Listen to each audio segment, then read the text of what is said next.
नमस्कार साथियों, स्वागत है आपके ऑनलाइन प्लेटफॉर्म प्रयाग शिक्षा में। दोस्तों, जैसे कि पता है कि हम लोग पर्यावरण के क्वेश्चन सॉल्व कर रहे हैं, पर्यावरण एवं पारिस्थितिकी के प्रश्न सॉल्व कर रहे हैं। और उसमें जो है हम लोग आपको बताया था कि लगभग 400 प्रश्नों के क्या करें, मैं 400 प्रश्नों का श्रृंखला लेकर आऊंगा ऑब्जेक्टिव, और उसको क्या करूंगा, एक एक करके सॉल्व कराऊंगा। उसी क्रम में आज मैं आप लोग को कराने के लिए अगला टॉपिक लेकर आया हूँ इन्वायरमेंट का, और 155 क्वेश्चन से 204 प्रश्न तक मैं आपको सॉल्व कराऊंगा। और एक एक प्रश्न को आप लोग देखिए और देखकर आप लोग उत्तर देने का काम करिएगा। प्रश्न बहुत अच्छे हैं, बहुत महत्वपूर्ण है आपके एग्जाम के लिए। लोअर पीसीएस का जो एग्जाम होने वाला है उसमें पर्यावरण का बहुत महत्वपूर्ण है, तो उसको आपको देखना है और देखकर प्रश्नों को क्या है, सही करना है। देखिए क्या है, किस पर्यावरण में जैव द्रव्यमान, ध्यान दीजिएगा, किस पर्यावरण में जैव द्रव्यमान वार्षिक उत्पादन न्यूनतम होता है, अर्थात जैव द्रव्यमान का वार्षिक उत्पादन किस पर्यावरण में होता है, किस इकोलॉजी में होता है। ऑप्शन ए कि गहरे सागर में, ऑप्शन बी है कि पियरी के मैदान, ऑप्शन सी है कि पतझड़ वन, और ऑप्शन डी है कि टैगा।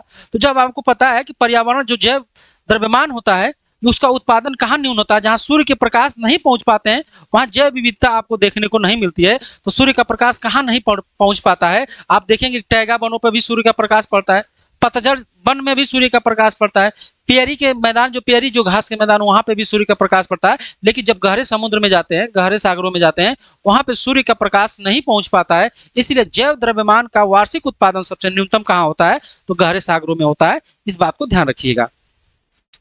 अगला है प्रश्न आपका कि विश्व जैव विविधता दिवस, देखिए दिवस क्या है हमेशा पूछ लेता है, तो जैव विविधता दिवस कब मनाया जाता है। ऑप्शन है कि 22 मार्च, ऑप्शन है कि 22 मई, ऑप्शन सी है कि 23 जून, और ऑप्शन डी है कि 16 अप्रैल। तो आप लोग बताइएगा जैव विविधता दिवस कब मनाया जाता है, विश्व जैव विविधता दिवस कब मनाया जाता है, आप बताइएगा। इसका प्रश्न है, आप बताइएगा। बहुत आसान प्रश्न, कहीं जब आप पर्यावरण देते हैं तो आपको पर्यावरण में पर्यावरण दिवस पूछ लेता है, मजदूर दिवस पूछ लेता है, आपको जैव विविधता दिवस पूछ लेता है, तो दिवस आपको आना चाहिए। और दिवस से एक प्रश्न हमेशा पूछा जाता है। तो इसका सही आंसर सभी बता रहे हैं कि सर इसका सही आंसर क्या हो जाएगा, 22 मई को जो है, मई 22 को क्या है, पर्यावरण दिवस मनाया जाता है। सॉरी, 22 मई को जैव विविधता दिवस मनाया जाता है। इसका सही आंसर क्या हो जाएगा, बी वाला ऑप्शन क्या है, सही होगा। अगला है कि टुमारोज बायोडाइवर्सिटी पुस्तक किसकी है। टुमारोज बायोडाइवर्सिटी पुस्तक किसकी है, या इनके लेखक कौन है। ऑप्शन ए है कि वंदना शिवा, ऑप्शन बी कि बीके शर्मा, ऑप्शन सी कि एम एस स्वामीनाथन, और ऑप्शन डी है कि मेधा पाटेकर। तो बताइएगा कि टुमारो बायोडाइवर्सिटी पुस्तक के लेखक या लेखिका कौन है। ऑप्शन आपके स्क्रीन पे ये है, Vandana Shiva, option B BK Sharma, option C M S Swaminathan, और ऑप्शन डी की मेधा पाटेकर। तो ये आपका आंसर है, आप बताइएगा कौन सा है। ऑप्शन 4 है आपकी स्क्रीन पे, इसका सही आंसर है वंदना जो शिवा है, वंदना शिवा जो है ये इनका पुस्तक है, यही इनकी लेखिका है। टुमारोज डाइवर्सिटी पुस्तक किनका है, तो वंदना शिवा की है। ये वाला ऑप्शन क्या है आपका, सही है। अगला प्रश्न है आपका, बहुत बढ़िया प्रश्न है, ग्रीन हाउस गैस की संकल्पना की थी, ग्रीन हाउस गैस की संकल्पना किसने की थी।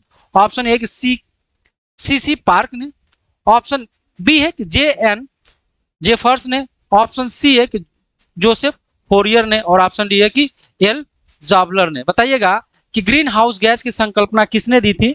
बहुत आसान प्रश्न है, और आप पर्यावरण को लगातार आप पढ़ रहे हैं तो आप उसको समझ पाएंगे। तो ग्रीन हाउस गैस की संकल्पना देने वाले जो व्यक्ति थे, जो विचारक थे, जो महान व्यक्ति थे, उनका नाम था जोसेफ फोरियर। ऑप्शन क्या है, सी वाला ऑप्शन क्या है, सही है। जोसेफ फोरियर साहब थे जो ग्रीन हाउस गैस की संकल्पना को क्या करते थे, प्रस्तुत किए थे। अगला है 169 नंबर का प्रश्न आपकी स्क्रीन पे है, और क्या है प्रश्न कि पर्यावरण में ग्रीन हाउस गैस में वृद्धि होती है, पर्यावरण में किस प्रकार से ग्रीन हाउस गैस का प्रभाव बढ़ता है। अगर मैं उसकी बात करूं तो किसके जलने से पर्यावरण में ग्रीन हाउस गैस बढ़ता है। ऑप्शन ए कि कार्बन मोनोऑक्साइड के कारण, ऑप्शन बी कार्बन डाइऑक्साइड के कारण, ऑप्शन सी है कि ऑक्सीजन के कारण, और ऑप्शन डी है कि उपयुक्त में से कोई नहीं। जब भी हमारे पर्यावरण में ग्रीन हाउस गैस का प्रभाव बढ़ता है, ये पता चल जाता है कि हमारे पर्यावरण में किसकी कमी हो रही है, किसके कारण बन रहा है ये सारे चीज। तो आप देखेंगे कार्बन डाइऑक्साइड की जब मात्रा बढ़ने लगती है तो हमारे ग्रीन हाउस गैस से क्या है, बढ़ने लगते हैं। तो इसीलिए सरकार देख रहे हैं कि डीजल मोटर की जितने कारें हैं, जितने औद्योगिक क्षेत्र हैं जो तेल से चलती हैं, डीजल पेट्रोल से चलती हैं, उसको क्या कर कम करती जा रही है, जिससे कार्बन डाइऑक्साइड की मात्रा को कम किया जा सके और अपने पर्यावरण को क्या है, बचाया जा सकते, तो ये चीजें कार्बन डाइऑक्साइड के कारण ही हमारे ग्रीन हाउस गैस क्या है, प्रभावित होते हैं, बढ़ने लगते हैं, जिससे पर्यावरण दूषित होने लगता है। अगला प्रश्न है आपका कि निम्नलिखित में से कौन सा समूह, देखिएगा, निम्नलिखित में से कौन सा समूह यानी गैसों का समूह जो ग्रीन हाउस प्रवाह में योगदान देता है, अर्थात कौन सा ऐसा समूह है जिससे ग्रीन हाउस गैस क्या है, बढ़ते हैं, कौन सा गैस है? ऑप्शन ए अमोनिया तथा ozone, option B carbon dioxide तथा सल्फर डाइऑक्साइड, ऑप्शन सी है कि कार्बन टेट्राफ्लोराइड एवं नाइट्रस ऑक्साइड, और ऑप्शन डी कार्बन डाइऑक्साइड तथा मीथेन। तो हमारे पर्यावरण को दूषित करने के लिए, ग्रीन हाउस गैस को प्रभावित करने के लिए एक ही गैस कारगर होती है जिसका नाम है कार्बन डाइऑक्साइड तथा मीथेन। जो है ये दो ऐसे गैस हैं जिससे हमारे ग्रीन हाउस गैस को क्या पड़ता है, प्रभाव पड़ता है। कार्बन डाइऑक्साइड, मीथेन, क्लोरोफ्लोरोकार्बन, एक कुछ ऐसे ये गैसेज हैं जो हमारे पर्यावरण में ग्रीन हाउस गैस को क्या करते हैं, प्रभाव डालते हैं। तो इसका सही आंसर क्या हो जाएगा? डी वाला ऑप्शन क्या है आपका सही होगा। 161 नंबर के प्रश्न को देखिएगा, कौन सी प्राकृतिक ग्रीन हाउस गैस सर्वाधिक ग्रीन हाउस इफेक्ट करती है? कौन से प्राकृतिक गैस है जिसे सर्वाधिक ग्रीन हाउस गैस इफेक्ट होता है, ग्रीन हाउस गैस क्या है, इफेक्ट होता है? तो ऑप्शन ए है कार्बन डाइऑक्साइड के कारण, ऑप्शन बी है कि मीथेन के कारण, ऑप्शन सी है कि ओजोन के कारण, और ऑप्शन डी है कि जलवाष्प के कारण। तो हमारे प्राकृतिक ग्रीन हाउस गैस का सर्वाधिक जो इम्पैक्ट होता है किसके कारण होता है? तो ये आप कहेंगे कि कार्बन डाइऑक्साइड के कारण इसका ज्यादा क्षरण होता है, और सबसे ज्यादा इम्पैक्ट जो होता है कार्बन डाइऑक्साइड का पड़ता है। अगले प्रश्न की मैं बात करता हूं। अगला प्रश्न है आपका 162 नंबर का प्रश्न है कि निम्नलिखित में से कौन सा एक वैश्विक ऊष्मन के लिए उत्तरदायी नहीं है, अर्थात ग्लोबल वार्मिंग के लिए कौन सा ऐसा गैस उत्तरदायी नहीं है जिससे हमारा ग्लोबल वार्मिंग बढ़ता ना हो, तापमान बढ़ता ना हो? तो कौन सा ऐसा गैस है? ऑप्शन ए है कि मीथेन, ऑप्शन बी है कि जलवाष्प, ऑप्शन सी है कि आर्गन, और ऑप्शन डी है कि कार्बन डाइऑक्साइड। तो बताइएगा कि हमारे ग्लोबल वार्मिंग यानी ग्रीन हाउस गैस को प्रभावित करने वाला कौन सा ऐसा गैस नहीं है, किसके कारण ये प्रभावित नहीं होता है? तो इसका सही आंसर बताइए क्या है, बताइए इसका सही आंसर क्या है आप पे। तो इसका सही आंसर क्या हो जाएगा? इसका है उत्तरदायी नहीं। तो जलवाष्प जो है ये आपको प्रभाव ग्लोबल वार्मिंग को नहीं डालता, बाकी मीथेन, आर्गन और कार्बन डाइऑक्साइड से क्या होता है, प्रभाव पड़ता रहता है। अगला है कि हरित गृह प्रभाव क्या है, अर्थात हरित गृह प्रभाव क्या है, अर्थात ग्रीन हाउस इफेक्ट क्या होता है? यह प्रश्न पूछा है कि हरित गृह प्रभाव क्या है। What is the green house effect, यानी ग्रीन हाउस इफेक्ट क्या है? ऑप्शन ए कि वैश्विक ताप में वृद्धि, ऑप्शन बी कि वैश्विक ताप में कमी, ऑप्शन सी कि सागर के ताप में वृद्धि, और ऑप्शन डी कि नदी एवं झीलों के ताप में वृद्धि। तो ग्रीन हाउस इफेक्ट जो होता है ये वैश्विक ताप में यानी ग्लोबल वार्मिंग में क्या करता है, वृद्धि करता है, अर्थात वैश्विक तापमान में क्या करता है, ये वृद्धि कर देता है। इसीलिए इसका सही आंसर क्या हो जाएगा? ए वाला ऑप्शन क्या है, सही है। 164 नंबर का प्रश्न है कि कौन सा पदार्थ सर्वाधिक मात्रा में तापन उत्पन्न करने में योगदान नहीं करता है? कौन सा ऐसा गैस है जो तापमान को बढ़ाने में योगदान नहीं करता है? ऑप्शन ए कि सल्फर तथा नाइट्रोजन ऑक्साइड, ऑप्शन बी की methane, option C carbon dioxide, और ऑप्शन डी की जलवाष्प। बताइएगा कौन सा ऐसा गैस है जो वैश्विक तापन को उत्पन्न करने में योगदान नहीं करता है? तो इसका सही आंसर क्या हो जाएगा? इसका सही आंसर हो जाएगा आपका जलवाष्प। क्या हो जाएगा? जलवाष्प। अगला पेपर है, निम्नलिखित में से कौन हरित गृह गैस नहीं है? निम्नलिखित में से कौन हरित गृह गैस नहीं है? Which of the following is not the greenhouse gases? Option A carbon dioxide, option B sulphur dioxide, और ऑप्शन सी मीथेन, और ऑप्शन डी उपयुक्त में से कोई नहीं। तो कौन सा गैस ग्रीन हाउस गैस नहीं है? तो आपको पता है कि कौन सा नहीं है, तो आपको सल्फर डाइऑक्साइड जो है आपका ग्रीन हाउस गैस की श्रेणी में नहीं रखा जाता, इसीलिए इसका सही आंसर क्या हो जाएगा? बी वाला ऑप्शन क्या हो जाएगा? सही हो जाएगा। अगला प्रश्न 166 नंबर का प्रश्न है कि वैश्विक तापमान के लिए सर्वाधिक उत्तरदायी गैस कौन से है? वैश्विक तापमान के लिए सर्वाधिक उत्तरदायी गैस कौन सा है? ऑप्शन ए कि कार्बन डाइऑक्साइड, ऑप्शन बी कि अमोनियम तथा ब्यूटेन, ऑप्शन सी कि रेडान तथा नाइट्रोजन, और ऑप्शन डी कि ओजोन तथा हाइड्रोक्लोराइड। तो बताइएगा कि हमारे वैश्विक तापमान के लिए अर्थात ग्लोबल वार्मिंग की वृद्धि के लिए कौन सा गैस उत्तरदायी है? कौन सा गैस क्या है दोस्तों? उत्तरदायी है। ऑप्शन आपके स्क्रीन पे दिख रहा है, और 4 ऑप्शन में से एक ऑप्शन क्या है, सही करना है। तो आप किसको सही करेंगे? इसका सही आंसर बताइए, इसका सही आंसर बताइए। तो आपका सही आंसर आ जाएगा ए वाला, कार्बन डाइऑक्साइड तथा मीथेन की मात्रा बढ़ जाने से हमारे ग्लोबल वार्मिंग यानी वैश्विक तापमान में क्या होता है? वृद्धि होने लगता है, जो हमारे वातावरण और पर्यावरण के लिए सबसे खतरनाक रूप में जाना जाता है। अगला है 167 नंबर का, निम्नलिखित में से कौन सा हरित गृह गैस नहीं है? कौन सा गैस ग्रीन हाउस गैसेज नहीं है? गैस नहीं, option A carbon dioxide, option B है कि मीथेन, ऑप्शन सी एक नाइट्रेट ऑक्साइड, ऑप्शन एक ही नाइट्रोजन। बताइएगा कौन सा गैस ग्रीन हाउस गैस नहीं है? ऑप्शन 4 है, आपको बताना है। इसका सही आंसर क्या हो जाएगा? 167 नंबर का सही आंसर क्या हो जाएगा? 167 का सही आंसर क्या हो जाएगा आप बताइए। इंतजार कर रहा हूं मैं, आपके कमेंट का इंतजार कर रहा हूं। कौन सा नहीं है? तो ये बहुत आसान प्रश्न है कि नाइट्रोजन जो है, नाइट्रोजन आपका जो है हरित गृह गैस यानी ग्रीन हाउस गैसेस की श्रेणी में नहीं आता। अगला प्रश्न है आपका, निम्नलिखित में से कौन सा हरित गृह गैस नहीं है? दोबारा रिपीट कर दिया गया, नहीं है, सेम वही है, लेकिन ऑप्शन क्या है? बदल दिया। ऑप्शन ए है कि मीथेन, ऑप्शन सी है कि नाइट्रेट ऑक्साइड, ऑप्शन सी है कि क्लोरोफ्लोरोकार्बन और ऑप्शन डी है कि हाइड्रोजन। प्रश्न वही है, बस इसका ऑप्शन क्या है थोड़ा सा बदल दिया है। 168 नंबर का प्रश्न है, इसका सही आंसर क्या हो जाएगा बताइएगा। 168 नंबर का, 168 नंबर का क्या है? सभी लोग सही बता रहे हैं। 168 नंबर का क्या है? डी वाला ऑप्शन सही है। हाइड्रोजन जो है ग्रीन हाउस गैस नहीं है, ग्रीन हाउस गैस इस श्रेणी में नहीं रखा जाता। अगला प्रश्न है 169 नंबर का प्रश्न है आपके स्क्रीन पे। 169 नंबर का प्रश्न है कि निम्नलिखित में से कौन सा एक हरित गृह गैस नहीं है? दोबारा ये प्रश्न पूछा, निम्नलिखित में से कौन सा एक हरित गृह गैस नहीं है? प्रश्न वही है लेकिन ऑप्शन बदल जा रहे हैं। ऑप्शन ए कि oxygen, option B carbon dioxide, option C chlorofluorocarbon और ऑप्शन डी कि मीथेन। तो ये आपको पता है कि ये तीन जो गैसें हैं ये जो है ग्रीन हाउस गैसेज हैं। क्या है? ग्रीन हाउस गैसेज हैं। लेकिन जो आपके ऑक्सीजन है ये ग्रीन हाउस गैसेज के रूप में नहीं है, गैस नहीं है। इसीलिए इसका सही आंसर क्या हो जाएगा? ए फॉर एप्पल हो जाएगा, ऑक्सीजन इसका राइट आंसर। 170 जो है 170 है कि जलवायु परिवर्तन का कारण क्या है? अर्थात जलवायु परिवर्तन का कारण क्या है? Option A greenhouse gases, option B ozone परत का क्षरण, ऑप्शन सी के प्रदूषण और ऑप्शन डी उपयुक्त में से सभी। तो ग्रीन हाउस या जलवायु परिवर्तन का जो कारण होते हैं ये आपके तीनों देखने को मिलते हैं कि जिस ग्रीन हाउस गैसेस भी बढ़ जाती हैं, ओजोन परत का क्षरण भी होने लगता है, पर्यावरण भी दूषित हो जाता है। ये सारे तत्व मिलते हैं तो आपको देखना पड़ेगा कि जलवायु परिवर्तन देखने को मिलता है। उपयुक्त में से सभी क्या हो जाएगा? इसका सही आंसर हो जाएगा। क्या हो जाएगा? सही आंसर हो जाएगा। अगला प्रश्न 171 नंबर का प्रश्न है जो आपकी स्क्रीन पे 171 नंबर का, इसको सम्मिलित करना है। जलवायु परिवर्तन के प्रमुख कारक कौन से हैं?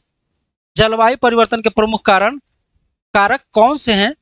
ऑप्शन एक जीवाश्म ईंधन प्रज्वल, दूसरा है स्वचालित वाहनों का विस्फोट, तीसरा है कि सौर धधक में वृद्धि और अत्यधिक वन उन्मूलन। तो बताइएगा जलवायु प्रदूषण या जलवायु परिवर्तन का प्रमुख कारक कौन कौन से हैं? इसका सही आंसर बताइए। 171 नंबर का, 171 नंबर का सही आंसर क्या हो जाएगा? 171 नंबर का सही आंसर क्या हो जाएगा? तो 171 नंबर का आपको देखेंगे सही आंसर क्या हो जाएगा। 171 नंबर का आपका सही आंसर क्या हो जाएगा? 1 2 4 क्या है? एक। तो जो ये जलवायु परिवर्तन वैश्विक ईंधन का जो दोहन होता है वो है। दूसरा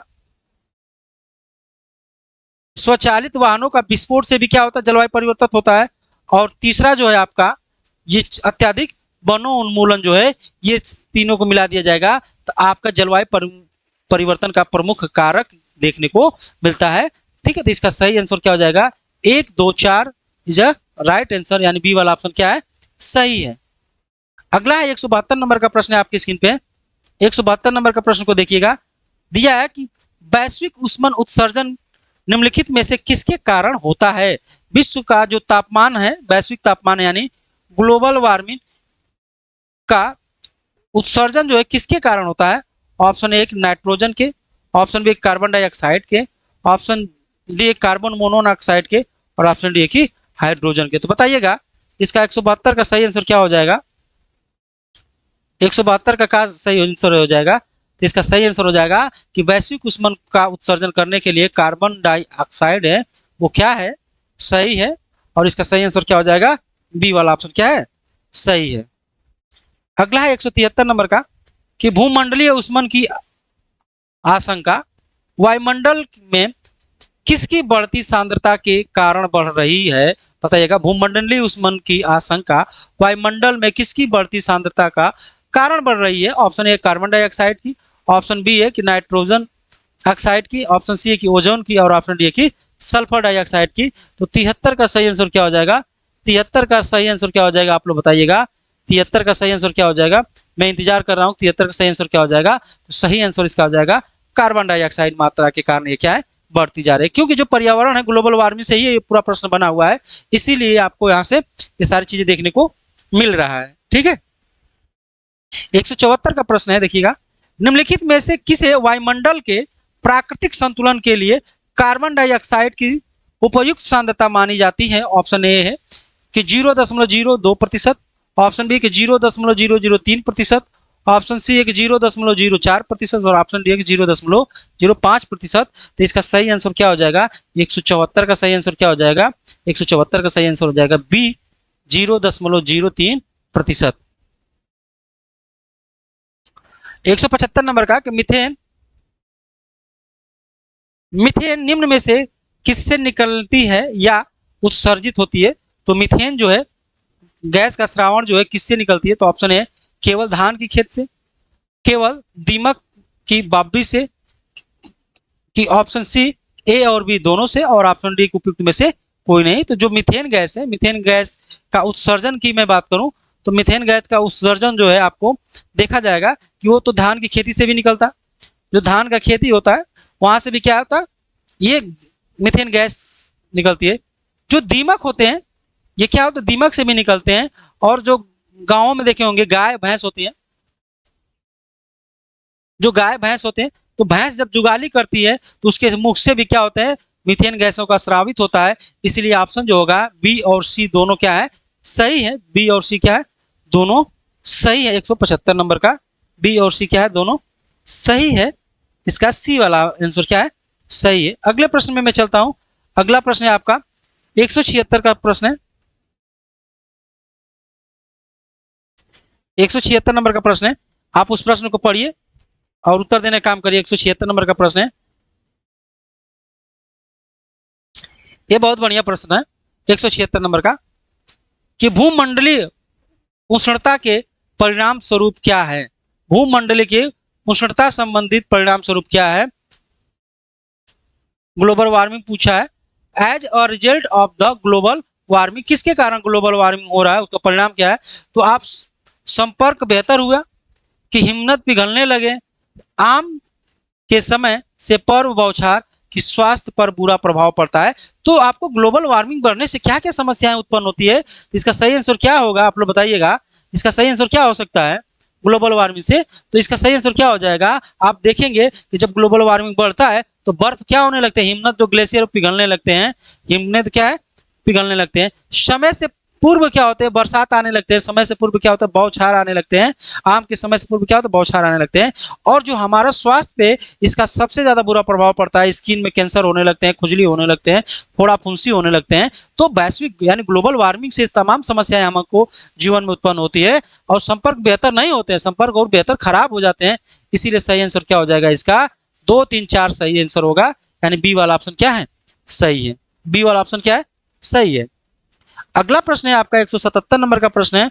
177 नंबर का प्रश्न है कि वैश्विक ऊष्मन के फलस्वरूप किसकी बारंबारता और प्रचंडता बढ़ी है? प्रचंडता बढ़ी है, बताइए।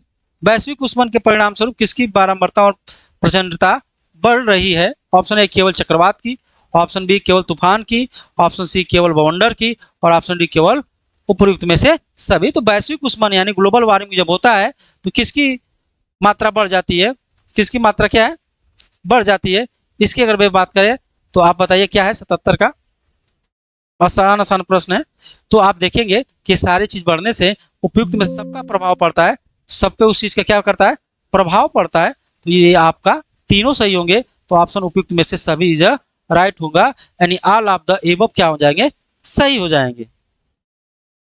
178 नंबर का प्रश्न ये है कि कौन पिछली शताब्दी में पृथ्वी के औसत तापमान में वृद्धि प्रदर्शित करता है, अर्थात पिछले कई सौ वर्ष कई ईयर पहले कितना तापमान वृद्धि हुआ था। Option A 0.6 degree Celsius, option B के 0.7 degree Celsius, option C 0.8 degree Celsius और ऑप्शन डी के 0.9 डिग्री सेल्सियस। एज 78 का क्या है, 178 का सही आंसर क्या हो जाएगा, इसका सही आंसर हो जाएगा कि 0.8 डिग्री सेल्सियस जो है ये पिछले शताब्दी में पृथ्वी का तापमान क्या है, बढ़ा था। क्या है, बढ़ा था। अगला है 179 नंबर का प्रश्न है कि जलवायु परिवर्तन से सामाजिक तनाव बढ़ रहे हैं। बिल्कुल बात सही है कि जलवायु परिवर्तन से सामाजिक तनाव क्या है, बहुत बढ़ रहे हैं। कारण कह रहा है कि चरम मौसम के खाद्य सुरक्षा पे प्रभाव पड़ता है। जब आपको पता है कि जब जलवायु परिवर्तन होते हैं तो आपके जो खाद्यान्न और खाद्य सुरक्षा के जो फसल होते हैं उन पे भी क्या होता है, इसका प्रभाव देखने को मिलता है। इस तरह से अगर मैं ऑप्शन की मैं बात करूंगा ए तथा आर दोनों सही है। बिल्कुल ए तथा आर दोनों सही है और या आर जो है ए की सही क्या करता है, स्पष्टीकरण कर रहा है, इसलिए इसका सही आंसर क्या हो जाएगा, ए वाला सही हो जाएगा। निम्नलिखित में से कौन जलवायु परिवर्तन के खगोलकीय सिद्धांतों से संबंधित नहीं है। निम्नलिखित में से कौन जलवायु परिवर्तन के खगोलकीय सिद्धांतों से संबंधित नहीं है। ऑप्शन ए है कि पृथ्वी की कक्षा में उत्केंद्रता, ऑप्शन बी कि पृथ्वी की घूर्णन अक्ष की त्रिज्यता, ऑप्शन सी के विश्वत आयन और ऑप्शन डी कि सौर किरणित ऊर्जा। इसका सही आंसर क्या हो जाएगा, 180 का। 180 का क्या है सही आंसर क्या हो जाएगा, इंतजार कर रहा हूं सभी लोग का कि 180 का सही आंसर क्या होगा। देखिए ध्यान दीजिएगा कौन संबंधित नहीं है इसकी मैं बात कर रहा हूं। तो 180 का जो सही है कौन संबंधित नहीं है, तो आपका सौर जो ऊर्जा है यही क्या है, सही नहीं है। अगला है 181 नंबर का प्रश्न जो है, किसने सुझाया था कि पृथ्वी की धुरी पर अवस्था बदलता जलवायु परिवर्तन का कारण है। ये किसने बताया था कि पृथ्वी की जो धुरी है उसकी अवस्था बदलते ही जलवायु परिवर्तन हो जाता है। ऑप्शन ए के रॉबर्ट हुक ने, ऑप्शन बी के मिलान कोचिव ने, ऑप्शन सी के जॉर्ज सिंपल ने और ऑप्शन डी है कि टीसी चैम्बरलेन ने। तो इसका सही आंसर क्या हो जाएगा, 181 का सही आंसर क्या हो जाएगा, आप लोग फटाक से बताइएगा। तो 181 का सही आंसर क्या हो जाएगा, तो इसका सही आंसर क्या हो जाएगा बताइए। इसका सही आंसर हो जाएगा जो है मिलिटेंट हो जाएगा। ठीक है, अगला है 182 नंबर का प्रश्न है, निम्नलिखित में से किसे जलवायु का क्रायोजेनिक संकेतक के रूप में प्राप्त है या माना जाता है। किसे क्रायोजिक संकेतक के रूप में माना जाता है, हिमकोर को, कि जीवाश्म पराग को, कि वृक्ष वलय को, कि इवेपोराइट निक्षेप को। इसका सही आंसर क्या हो जाएगा आप बताइएगा। 182 नंबर का सही क्या हो जाएगा, 182 नंबर का सही आंसर क्या हो जाएगा मैं देख रहा हूं। तो निम्नलिखित में जलवायु परिवर्तन के क्रायोजेनिक संकेतक के रूप में प्राप्त होता है हिम कोर जो है, आइस कोर जो है, ये देखने को मिलता है जब ये क्या पिघलने लगता है तो पता चल जाता है क्या होने लगा है। अगला प्रश्न है कि संयुक्त राष्ट्र का क्लाइमेट चेंज समझौता, संयुक्त राष्ट्र का क्लाइमेट चेंज समझौता 50 देशों समर्थित कब पारित हुआ था, कब क्लाइमेट चेंज पर 50 देश अपना सहमति बताए थे। ये प्रश्न है 183 नंबर का। इसका आंसर है मार्च 21 1994 को, मई 21 1995, सी 21 जून 1996 और ऑप्शन डी है 21 जून 1999। तो क्लाइमेट संयुक्त राष्ट्र संघ के साथ क्लाइमेट चेंज समझौते में 50 देश सम्मिलित हुए थे। उसका डेट क्या था, उसका डेट था कि मार्च जो है 21 1994। ठीक है, ए वाला ऑप्शन क्या है, सही है। अगला प्रश्न 184 का प्रश्न यह है कि जलवायु परिवर्तन पर संयुक्त राष्ट्र संघ का सम्मेलन यानी COP21 का आयोजन हुआ था। COP21 का आयोजन हुआ था, ये कब कराया गया था, इसका सही आंसर क्या हो जाएगा। ये 84 नंबर का प्रश्न का सही है, कब कराया गया था और किस स्थान पर कराया गया था। तो इसका सही आंसर क्या हो जाएगा आप बताइएगा। तो इसका सही आंसर है कि मॉस्को, इसका सही आंसर है कि पेरिस, के ऑप्शन सी के बर्लिन और ऑप्शन डी है कि टोक्यो। तो COP21 का आयोजन जो है ये कहाँ कराया गया था, ये पेरिस में कराया गया था। कहाँ पे किया गया था, पेरिस में। का अगला प्रश्न है 85 नंबर का प्रश्न है, 85 नंबर का प्रश्न है और पढ़िए, उसको सॉल्व करिएगा। 85 नंबर का प्रश्न क्या कह रहा है, बहुत आसान प्रश्न है। प्रश्न का थोड़ा सा लेवल है भाई। देखिए, पेपर आप देने जा रहे हैं तो पर्यावरण से प्रश्न जो है अच्छे खासे पूछते जाते हैं और उसका लेवल भी रहता है। ऑप्शन ए कि निम्नलिखित में से कौन सा कथन हरित जलवायु कोष के लिए सही नहीं है। ऑप्शन ए कि इसकी स्थापना डरबन जलवायु सभा में हुई थी। ऑप्शन बी कि यह विकसित देशों की नीतियों का समर्थन करता है। ये विकसित देशों से इसके लिए कोष प्रदान करेंगे। और ऑप्शन डी कि ये कोष वर्ष 2014 में शुरू किया गया था। तो इसका 85 का सही आंसर क्या हो जाएगा, 85 का सही आंसर क्या हो जाएगा, तो 85 का सबसे आसान सही है कि इसकी स्थापना डरबन की जलवायु सभा में हुई थी। इसका सही आंसर क्या हो जाएगा, ये वाला ऑप्शन क्या है, सही है। 186 नंबर का प्रश्न देखिएगा। 186 नंबर का प्रश्न जब आप पढ़ेंगे, प्रश्न थोड़ा सा बड़ा है, लेकिन इसको पढ़ते समय चीजों को याद कर लीजिएगा, आसान भी हो जाएगा। भू अभियंत्रिक द्वारा प्रशांत महासागर के ऊपर चमकीले बादल उत्पन्न कर ग्लोबल वार्मिंग को रोकने के लिए वातावरण में क्या छिड़का जाता है।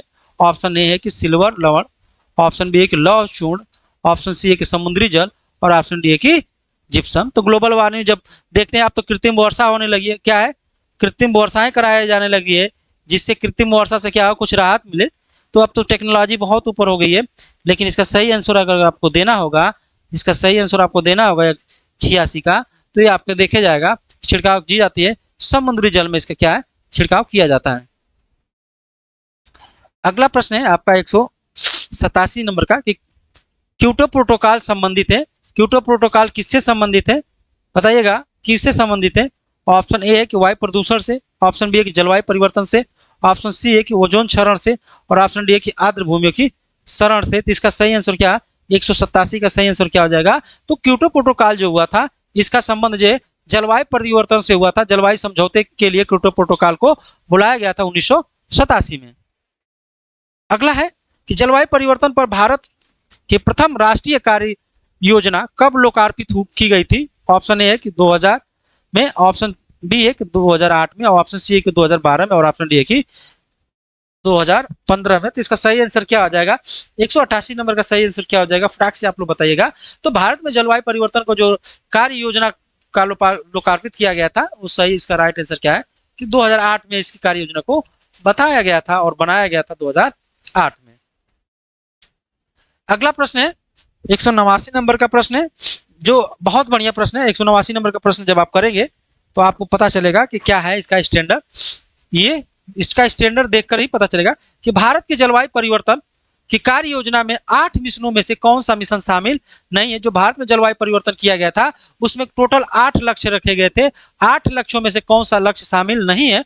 ऑप्शन ए कि सौर शक्ति, ऑप्शन बी कि वनीकरण, ऑप्शन सी कि नाभिकीय शक्ति, और ऑप्शन डी अपशिष्ट ऊर्जा का परिवर्तन। इसका सही आंसर क्या हो जाएगा, 189 का सही आंसर क्या हो जाएगा, कौन सा सम्मिलित नहीं किया गया था, कौन सा सम्मिलित नहीं किया गया था। तो इसका सही आंसर क्या हो जाएगा, सी की नाभिकीय शक्ति को क्या किया गया, सम्मिलित नहीं किया गया था। नाभिकीय को क्या किया गया था, सम्मिलित नहीं किया गया था। आइए 190 प्रश्न की मैं बात करता हूँ। प्रश्नों का थोड़ा सा प्रश्न जो थोड़ा सा बड़ा है, लेकिन धीरे धीरे हम वहां तक पहुंचने की कोशिश भी कर रहे हैं। किसी देश या किस देश में तापमान के आंकड़े इकट्ठा करने के लिए वैश्विक वायुमंडल चौकसी स्टेशन की स्थापना नहीं है।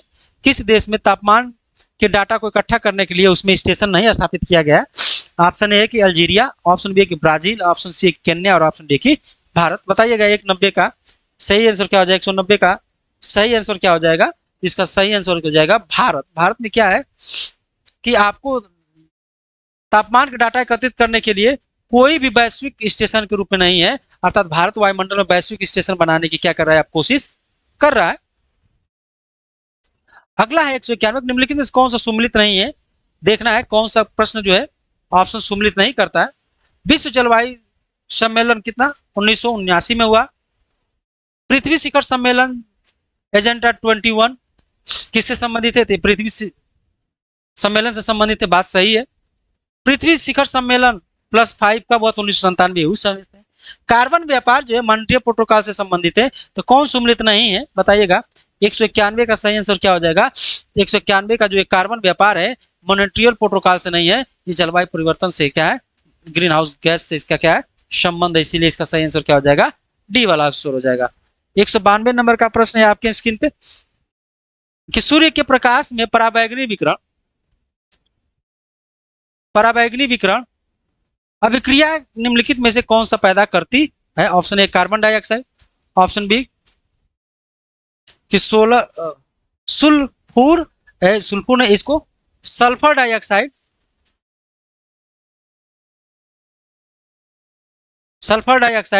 ऑप्शन बी ओजोन और ऑप्शन डी की फ्लोराइड। तो सल्फर डाइऑक्साइड और इसमें क्या पैदा नहीं करती है, सूर्य के पराबैंगनी किरणों में कौन सा पैदा नहीं कर सकती है? 192 का सही आंसर क्या हो जाएगा? इसका सही आंसर हो जाएगा ओजोन जो है, यही जो है क्या करती है प्रिया नहीं पैदा करती है। अगला प्रश्न है आपकी स्क्रीन पे 193 नंबर का, वायुमंडल में उपस्थित ओजोन के द्वारा निम्नलिखित विकिरण की अवशेष किया जाता है, अवशेष पाया जाता है, किया नहीं जाता है, अवशेष पाया जाता है। ऑप्शन ए अवरक, ऑप्शन सी की दृश्य, ऑप्शन सी की पराबैंगनी और ऑप्शन डी की सूक्ष्म तरंगे। 193 का सही आंसर क्या हो जाएगा? 193 का सही आंसर हो वायुमंडल में उपस्थित ओजोन के द्वारा निम्नलिखित विकिरणों का अवशेष पाया जाता है, ये आपके पराबैंगनी किरणें होती है, यूवी रेज होती है, जो क्या है ये पाया जाता है। 194 नंबर का प्रश्न देखिएगा, जल्दी जल्दी से आप लोग सॉल्व करें क्योंकि आपके पास जो है समय बहुत कम है प्रश्नों का और करना ज्यादा है कि ओजोन निम्नलिखित विकल्पों में से किसके प्रभाव से बायोस्फीयर की रक्षा करती है? ऑप्शन की इंफ्रारेड किरणों द्वारा, ऑप्शन बी के अल्ट्रावेट किरणों के, ऑप्शन सी के एक्स किरणों के और ऑप्शन डी की गामा के। तो 94 का देखिएगा, 194 का सही आंसर क्या हो जाएगा कि ये जो इसका सही आंसर हो जाए कि जो ये बायोस्फीयर की रक्षा करती है ओजोन पर, तो ये करती है अल्ट्रा रेड किरणें जो है, यूवी रेज जो आती है इसी को क्या करता है, ये रोकता है ओजोन परत जो हमारे वायुमंडल में प्रवेश नहीं करने देता है। 195 का प्रश्न है, 195 का प्रश्न है, उसको देखिए, उसको बताइए इसका सही आंसर क्या हो जाएगा। निम्नलिखित युगों में से कौन सा सुम्मिलित नहीं है? रेनेटिंग पनीर, जैव प्रौद्योगिकी, प्लास्टिज्म, गोल्डन चावल, विटामिन ए, ओजोन परत, ट्रोपोस्फियर। तो कौन सा सुम्मिलित नहीं है? तो ओजोन परत जो है आपको क्षोभ मंडल में नहीं पाया जाता है, ये समताप मंडल में पाया जाता है। कहाँ पाया जाता है दोस्तों?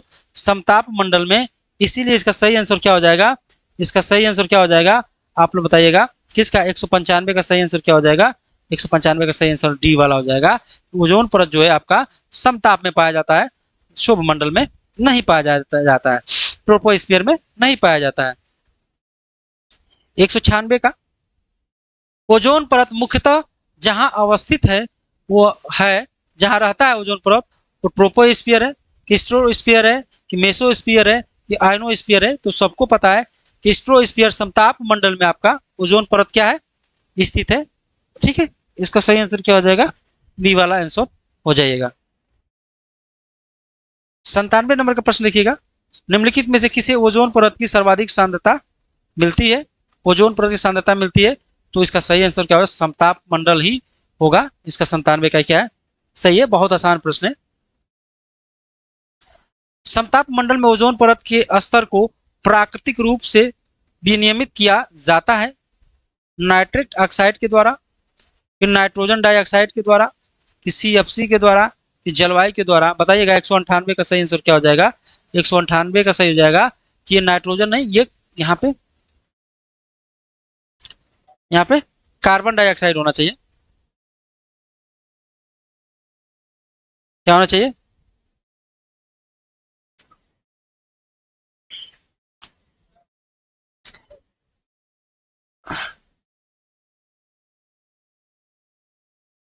इसका सही आंसर क्या हो जाएगा?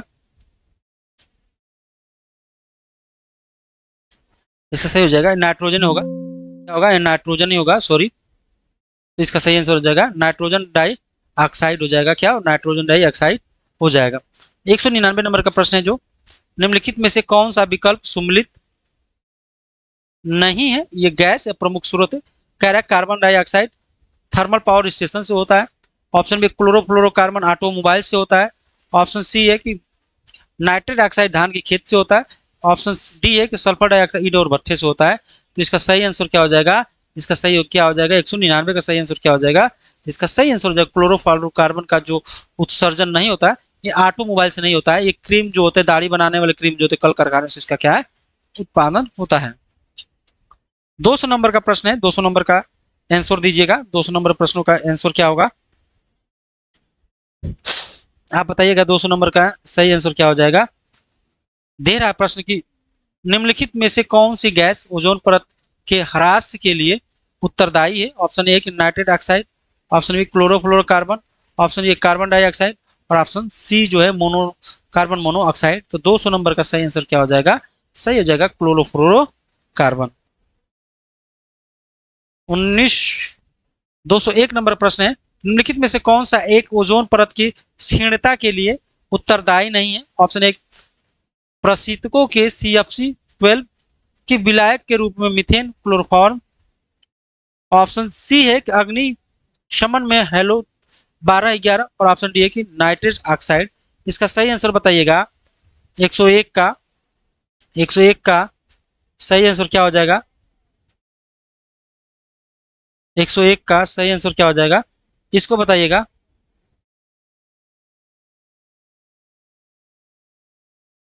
इसका सही आंसर हो जाएगा बी विलायक के रूप में methane chloroform.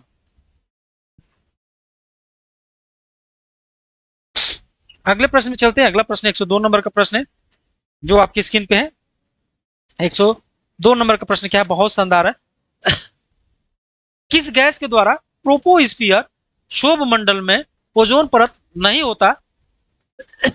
Option A methane के कारण, ऑप्शन बी कार्बन मोनोऑक्साइड के कारण, ऑप्शन सी है कि नाइट्रोजन ऑक्साइड के कारण, या ऑप्शन डी है कि जलवाष्प के कारण। तो 102 का सही आंसर क्या हो जाएगा? 102 का सही आंसर हो जाएगा कि नाइट्रोजन ऑक्साइड के कारण जो है शोभ मंडल में ओजोन प्रदूषण नहीं होता है। इसका सही आंसर क्या हो जाएगा? सी वाला ऑप्शन क्या हो जाएगा दोस्तों? सही हो जाएगा। अगला प्रश्न 203, निम्नलिखित में से किसे तिब्बत पठार के ऊपर 2005 में ओजोन आभा मंडल का पता लगाया था? किसने तिब्बत के पठार पे वर्ष 2005 में ओजोन आभा मंडल का पता लगाया था? ऑप्शन ए कि एम मेलोनिया, ऑप्शन सी कि जोसेफ फरहन, ऑप्शन सी है कि GW केंट मूर और ऑप्शन डी है कि मार्केस रेक्स। इसका सही आंसर क्या हो जाएगा? 203 का सही आंसर क्या हो जाएगा? 203 का सही आंसर क्या हो जाएगा? आप बताइए, बताइएगा 203 का सही आंसर क्या हो जाएगा? तो इसका सही आंसर हो जाएगा डब्ल्यू केंट मूर जो था इसने ही पता लगाया था। अगला प्रश्न है आपका 204 नंबर का और आज का अंतिम प्रश्न है कि ओजोन परत के संरक्षण का अंतर्राष्ट्रीय दिवस कब मनाया जाता है? अर्थात अंतर्राष्ट्रीय ओजोन दिवस कब मनाया जाता है? ऑप्शन ए 15 अगस्त को, ऑप्शन बी है कि 16 सितंबर को, ऑप्शन डी है कि 24 अक्टूबर को और ऑप्शन डी है कि 1 मई को। 1 मई को क्या मनाया जाता है? मजदूर दिवस।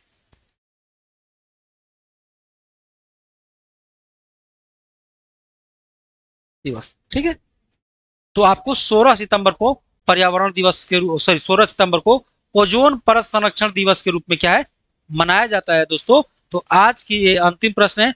तो दोस्तों सभी लोग का धन्यवाद, और आप चैनल पर नए हो तो चैनल को सब्सक्राइब जरूर करिएगा, शेयर करिए, अधिक से अधिक लोगों के पास शेयर करिए और बेल आइकन को जरूर बताइए दबाइएगा जिससे नया वीडियो हमारा आप लोग के पास पहुंच जाए। मिलते हैं अगले क्लास में, तब तक के लिए जय हिंद, जय भारत।